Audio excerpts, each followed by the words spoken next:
Bom, boa tarde. Antes de passarmos aqui para os senhores deputados, que são os autores, né, da peça, além dos cidadãos que subscreveram, eu queria fazer aqui uma reflexão com os senhores, de maneira muito rápida.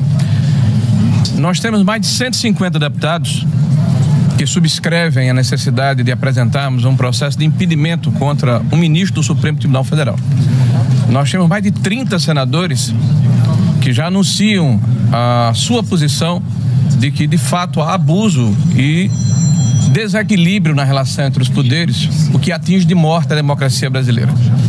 A reflexão que faço com os senhores é de que esse é um momento extremamente desafiador. O que está em jogo é o Estado de Direito. Nós, da oposição e os independentes, deveríamos estar discutindo, e eu concordo, a situação do Brasil. Nós deveríamos estar fazendo aqui a oposição a um governo perdulário, inconsistente, inconveniente, que não tem nenhum compromisso com a sociedade brasileira, um governo populista. Mas nós estamos aqui discutindo a questão do equilíbrio entre os poderes. Nós estamos aqui discutindo as ações individuais de um indivíduo que hoje é ministro do Supremo Tribunal Federal e que se arvora em xerife da nação. Eu me lembrava e queria repartir com os senhores uma expressão que dizem que foi do Luís XIV, onde ele falava: o Estado sou eu. Me parece bastante similar à forma como o ministro Alexandre tem se comportado. Vejam que o episódio do dia 8 de janeiro, lamentável sobre todos os aspectos, mas que convalida essas arbitrariedades que estão sendo praticadas contra o espectro ideológico da sociedade brasileira, foi objeto de uma entrevista desse ministro, se colocando como vítima deste processo.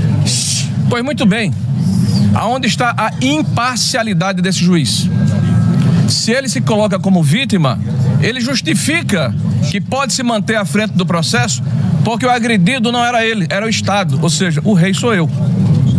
Ele se arvora em defensor da democracia, como se a democracia pertencesse a um indivíduo e não à sociedade brasileira. O Brasil está de ponta cabeça. Esse desequilíbrio ameaça a democracia. Nós precisamos ter a coragem de denunciarmos essa situação, e este evento que hoje está se realizando é uma demonstração de que ainda está viva a indignação da população e vocalizada nesse momento pelos senhores deputados e senadores que aqui estão.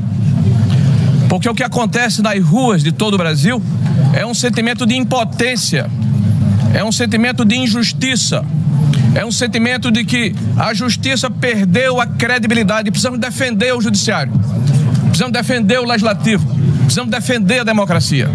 E quero lembrar aos senhores que a semana passada foi divulgada uma pesquisa de opinião. É verdade. Onde pelo menos metade da população aprovava as ações do Supremo Tribunal Federal e a outra metade rejeitava.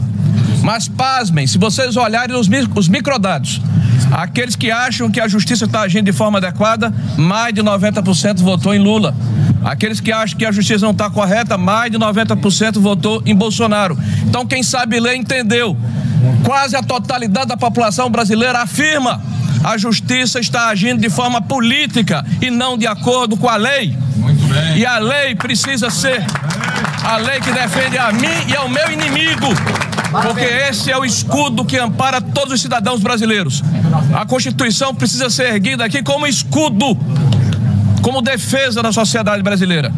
É essa a ponderação que quero fazer e a reflexão que faço com os senhores. E quero homenagear os brasileiros que por todo o Brasil foram à praça pública com coragem, sem medo, apesar das ameaças, apesar das perseguições, apesar das medidas arbitrárias, apesar das exceções que se tornaram banais. Nós estamos vivendo uma jurisprudência de exceções e nós não podemos nos quedar inertes achando que isso é natural. Não é.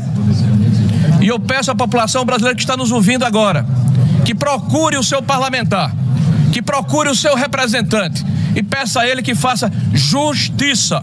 Muito obrigado, senhores.